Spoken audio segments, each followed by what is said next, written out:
Hey everyone, and welcome to Jenny's Journey.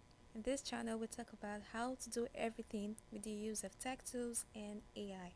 Today I'm going to share with you step by step how I created a Ghibli image and how you can too. I'm going to show you how to go from this to this. First step, you have to open up ChatGPT, and as you can see, I'm making use of the free version of ChatGPT, so you don't need to pay for it to be able to create Ghibli videos. I'm going to share with you a prompt that I'd use, and you're going to first of all have a picture. This picture is a picture you want to turn into a Ghibli picture. I don't have a picture I can use for this video, so I'm going to head over to Google and search for a free photo I can use for the sake of this video. So here I'm typing in pretty girl playing tennis because I want the picture to be tennis inspired. Then I'm going to search and go through the images that Google provides. And then when I find one, I'm going to save it to my device.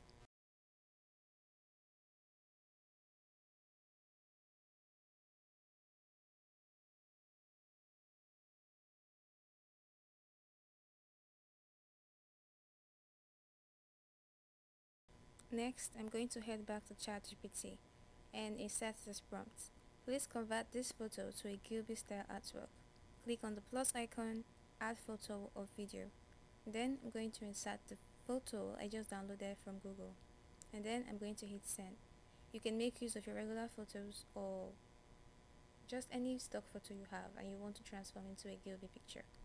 This takes quite a lot of time. I had to cut a section of this waiting time so the video isn't unnecessarily long, but then you're going to be a little patient. If you're using your device, I'll suggest not closing the page, but since this is a desktop, or if you're using your laptop, you can choose to do other things on other pages on your device. So here we have the picture ready, and I really think it looks good. It looks good. It's the exact picture I asked it to create, and it was not distorted. So I'm going to hit the download icon and save it to my device. This is a two-part video. I'm going to also turn this Ghibli picture into an animated Ghibli video. So if you want to watch that, check my channel for part 2. And please don't forget to subscribe. We're going to have more videos in the days to come.